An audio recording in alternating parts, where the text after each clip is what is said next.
Welcome to a brief YogiTunes tutorial. Let's jump right in and go to the menu in the top left-hand corner. From there you can click on Settings to adjust your preferences.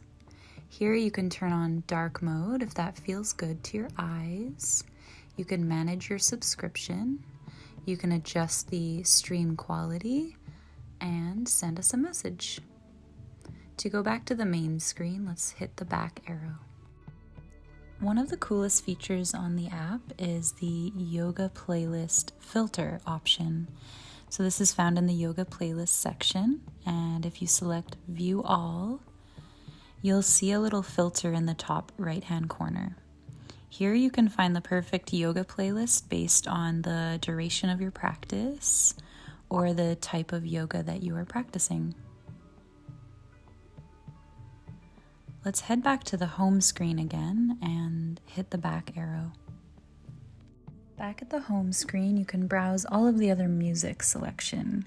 So there's different categories here, there's different activity-based playlists, there's a new release section, and there's tons of specifically curated playlists that are tailored towards different genres and moods.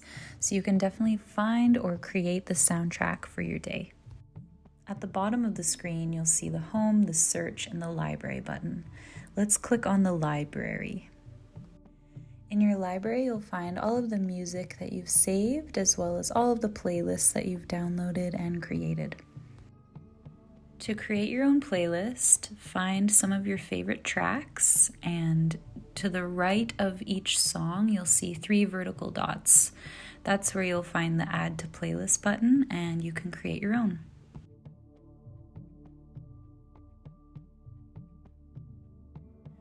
To edit or make changes to a playlist, select the library icon again and go into your playlists. Choose the playlist that you want to change or edit and hit the vertical dots in the right-hand corner and select Edit.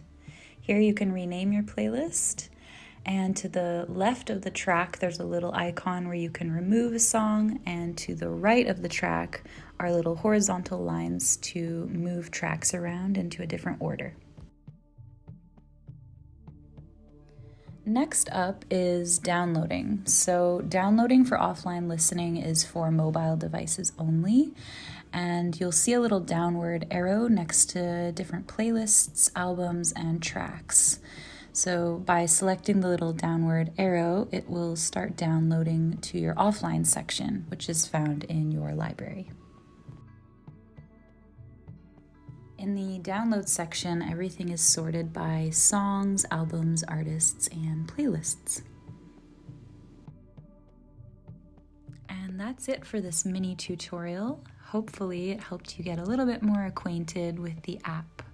Just reach out to us if you have any questions. We love to support you. Namaste.